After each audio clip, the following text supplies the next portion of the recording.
오늘 이 아침에 함께 나누실 하나님의 말씀 사무엘상 14장 24절로 35절까지의 말씀 함께 보겠습니다. 사무엘상 14장 24절로 35절의 말씀 우리 한 절씩 교독하겠습니다. 제가 먼저 24절 말씀 봉독합니다.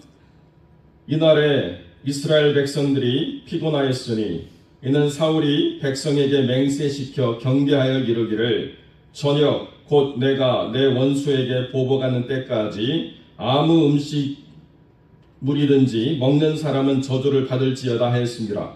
그러므로 모든 백성이 음식물을 맛보지 못하고 그들이 다 숯불에 들어간즉 땅에 꿀이 있더라.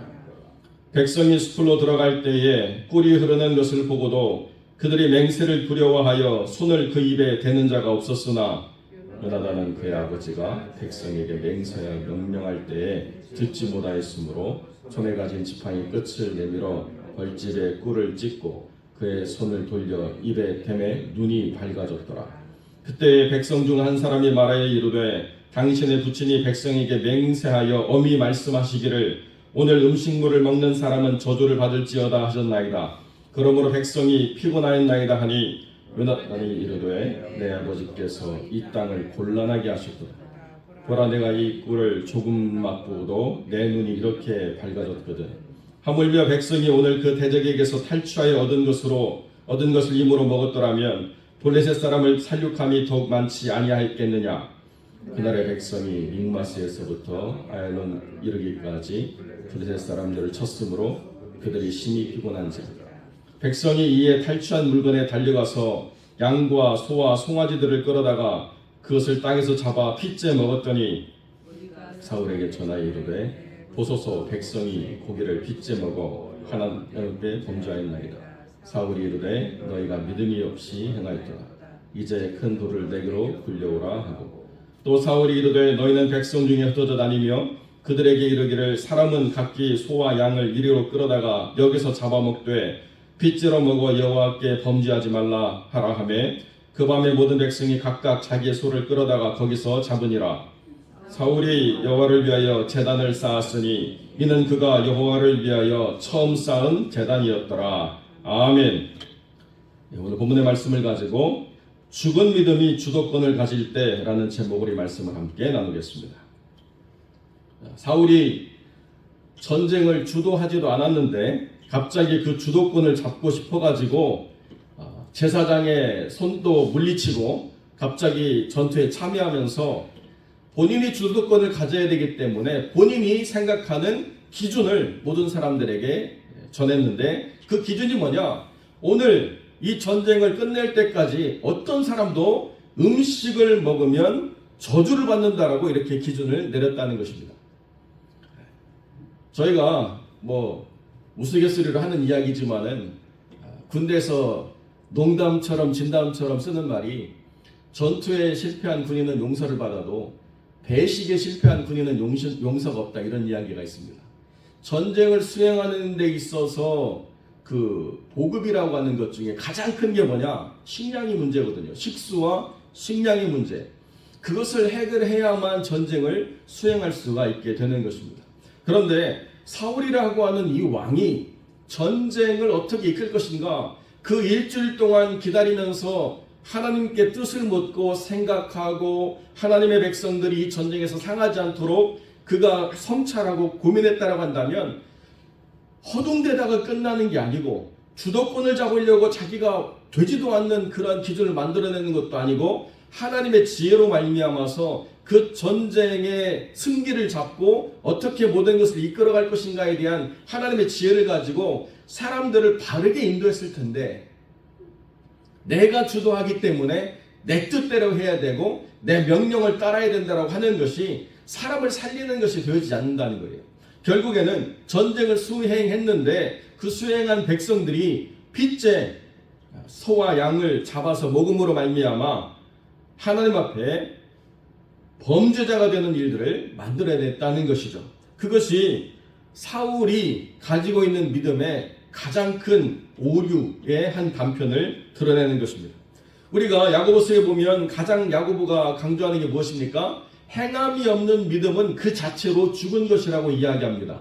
그러니까 행함이 중요하다라고 우리가 이야기하게 되는데요. 물론 야고보서는 믿음이 있다는 것을 전제로 행하라고 말씀하는 것이 맞습니다. 그러나 행함이 없는 믿음이라고 하는 것은 행함을 강조하는 게 아니고 믿음과 행함이 함께 해야 된다는 것을 강조한다는 것을 우리가 간과해서는 안 되죠. 그런데 믿음만 있고 행함이 없는 경우를 야고보가 비판했지만 행함은 있는데 믿음이 없는 경우도 얼마든지 있다는 것을 우리가 생각해야 된다는 것입니다. 그냥 열심으로 무언가를 하라고 한 것, 또 자기 직분에 주어진 것들은 열심으로 하는데 그 행함을 통해서 하나님을 깊이 만나거나 그 행함을 통해서 자기의 믿음이 성장되어지거나 그 행함을 통해서 사람을 살리는 일들을 하지 못하는 그런 경우를 보게 될 때 그때 그것이 행함만 있고 믿음이 없는 것이라고 말할 수 있게 된다는 것입니다.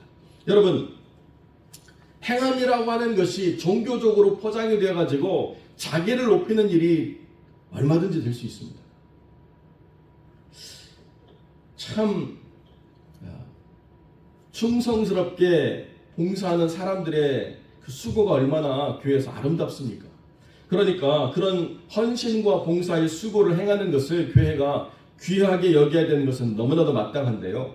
그 헌신과 수고를 통해서 사람을 살리고 하나님께 영광을 돌리기보다는 자기의 이름을 높이고 자기의 영역을 만들고 자기의 사람을 세워서 자기의 뜻대로 모든 것을 관철시키려고 하는 자기만의 그러한 나라를 만드는 일들도 얼마든지 만들 수 있는 그런 곳이 교회라는 거예요. 저도 LA에서 사역할 때 어떤 분이 와가지고 갑자기 찬양팀을 새롭게 편성을 해서 중창단을 만들겠다고 해가지고 그렇게 해보시라고 이렇게 했습니다.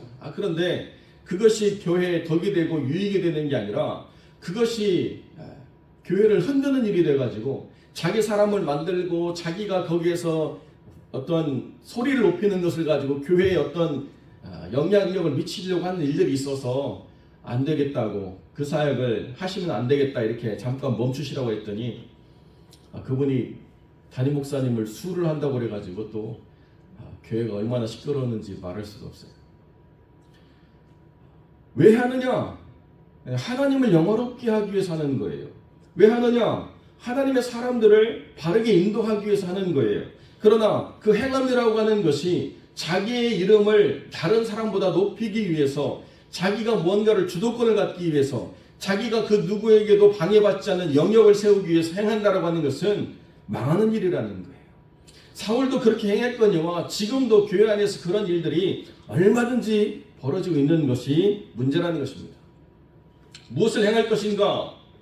하나님께 묻고 내가 살아왔던 삶의 방식이나 내가 이해할 수 있는 영역을 넘어서 하나님께서 우리에게 순종을 요구하실 때조차, 그때도 우리는 행할 수 있을 때 우리는 그것을 믿음으로 행한다라고 말할 수 있는 것입니다. 그런데 내가 이해되어지지 않으면 행하지 않아요. 내가 깨달아지지 않으면 움직이지 않아요. 내가 마음에 합하지 않으면 따라가지 않아요. 그리고 내가 마음에 합한 것, 이해된 것, 내가 잘할 수 있는 것만 행해요. 그것은 믿음으로 행한다라고 하기가 어렵다는 것입니다. 믿음이 아니다 이렇게 말할 수 있는 자기 기체가 없지만, 그러나 정말 믿음인가라고 하는 것은 나도 모르고 하나님도 모른다라고 이야기할 때 그것은 진짜 믿음이라고 말할 수가 없게 된다는 것이죠. 사울은 분명히 믿음으로 행하는 것처럼 하나님의 이름을 들어서 저주를 선포했는데요, 그게 백성을 살리는 것이 아니기 때문에 그 믿음이 살아있다고 말할 수가 없다는 것입니다. 하물며 35절에 보면 뭐라고 이야기합니까? 그가 여호와를 위하여 처음으로 단을 쌓아봤대요.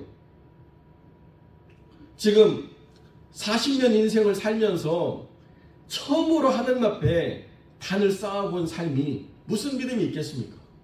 한 번도 자기의 삶에서 하나님께 개인적으로 2년이나 왕으로 지위를 받은 그 시간에 한 번도 단을 쌓아보지 않았다는 거예요. 그러니까 자기는 믿음으로 행한다라고 말하는데 이것이 믿음의 결과가 아니라 하나님을 기쁘시게 하지 못하는 불순종의 결과를 만들어내게 됐다는 것입니다. 그러니까 열심히 믿음을 대신하게 되면 어떤 문제가 있느냐? 경직돼요.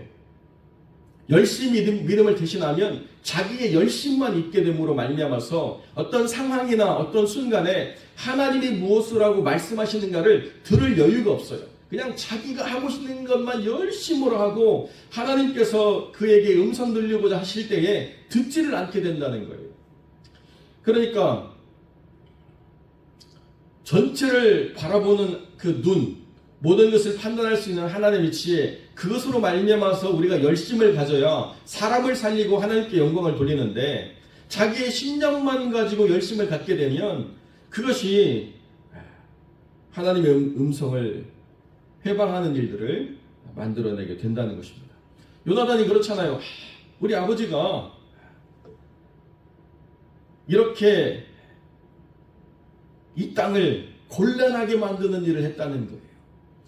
나는 조금만 그 지팡이에 찍어서 꿀을 먹었어도 이렇게 몸이 회복이 됐는데, 오늘 백성이 탈취한 것을 힘으로 먹고 힘을 얻었다고 한다면 그 영적 대적인 블레셋을 이길 수 있는 그 힘이 얼마나 많이 얻을 수 있게 되었는가 생각하지 못했다는 거예요. 이게 요나단과 사울의 차이라는 거죠. 하나님 안에서 기준을 갖는다라고 하는 것은 중요한 것입니다. 그러나 그 기준이 하나님의 영광을 위해서, 그리고 하나님이 뜻하신 바 자기 백성을 위해서 생명을 주시고자 하시는 그 뜻대로 사용되어져야 된다는 거죠. 예수님을 죽이려고 했던 그 유대인들이 예수님을 비난하는 게 무엇입니까? 안식일에는 병 고치지 말라고, 안식일에는 기적을 행하지 말라고, 안식일에는 아무것도 하지 말라고, 안식일을 범하는 죄를 왜 행하고 있느냐고 주님을 비판하지 않습니까? 그럴 때 주님이 뭐라고 말씀하십니까? 무엇을 위한 안식이냐? 사람을 살리기 위한 안식이냐? 아니면 사람을 죽이기 위한 안식이냐? 너희가 하물며 너희들이 기르는 가축이 구덩이에 빠졌거나 물에 빠졌을 때도 안식을 범하지 않고 그냥 내버려두는 게 아니라 그 짐승들의 울부짖음을 듣고 구해내는 것처럼 하나님께서도 오늘 이 영혼을 살리는 일에 나를 쓰시는 것, 이것이 안식의 참된 뜻이 아니라고 주님이 반문하시는데도 주님이 안식일을 범했다는 그 이유 하나만으로 주님을 죽이기로 그들이 작정했다는 것입니다. 이게 죽은 믿음과 경직된 신앙이 벌이는 일이라는 거예요. 사람을 살리는 일을 함으로써 하나님 앞에서 영광이 되는 것을 보고 함께 기뻐하는 것이 아니라 자기들이 가진 열심과 자기의 기준에 합당하지 않으면 예수님도 십자가에 못 박는 일을 벌이는 것이 사람이라는 존재라는 것입니다. 하지 말아야 될 것과 해야 될 것의 기준이 말씀 안에 있죠. 그 말씀을 우리가 어떻게 적용할 것인가는 하나님의 뜻을 물음으로 우리가 그것이 가능해져야 된다는 것입니다. 무조건 항상이라고 하는 것은 하나님을 구주로 섬기는다라고 하는 그 전제 이외에 우리의 삶의 적용은 늘 언제나 하나님께 묻는 것으로 시작되어야 된다는 거예요. 내가 모든 것을 다 알고 있기 때문에 내 마음대로 내 뜻대로 행하는 것이 곧 하나님 뜻이라고 말하는 것은 굉장히 위험하다는 거죠. 그러니까 우리가 성경을 보면 왜 하나님이 어떤 때는 이렇게 말씀하시고 왜 하나님 어떤 때는 또 저렇게 말씀하시는가 혼란스럽다. 혼란스러운 게 아니에요. 그때 하나님께서 하나님의 뜻을 드러내시고자 할 때에 경직되게 상황과 조건을 하나님이 다 무시하시고 역사하시는 것이 아니라 때로는 사람을 살리기 위해서도 그 뜻을 돌이키실 때가 있다는 거죠. 그것이 하나님의 뜻을 이해하지 못했던 요나의 불만 아닙니까? 하나님이 죽이시기로 했으면 지금 내가 그렇게 40일 동안 이야기했으니까 내 눈앞에서 하나님이 불로 심판하셔야죠. 소돔과 고모라처럼 그렇게 완전히 멸망당하는 것을 보게 하셔야죠. 하나님 이게 뭡니까? 나만 죽으라고 고생하고 여기까지 와가지고 내가 이 일들을 어쩔 수 없이 하나님의 강요를 했는데 왜 하나님 그 뜻대로 말씀하신 대로 행하지 않습니까? 그때 하나님이 요나에게 반문하시잖아요. 여기 이 땅에 있는 사람들의 숫자가 몇 명이고 가축이 몇 명인데 이들을 어떻게 내가 죽이는 것이 합당하냐. 이들이 지금 회개하고 있는데 내가 어떻게 죽이는 것이 합당하냐. 요나는 바라보지 못했다는 거예요. 이제 곧 시간이 지나고 아수르에 의해서 북이스라엘이 멸망당할 그때 아수르 사람들이 이스라엘 사람들을 완전히 멸절시키지 않고 그 땅에 거할 수 있도록 하는 거룩한 기초가 언제 이루어졌느냐. 요나의 때에 가서 회개함으로 이스라엘의 하나님을 그들이 경험한 그 경험을 가지고 이스라엘 사람들을 완전히 멸절시키는 행위를 하지 않았다는 것입니다. 아수르 사람들이 얼마나 잔인했습니까?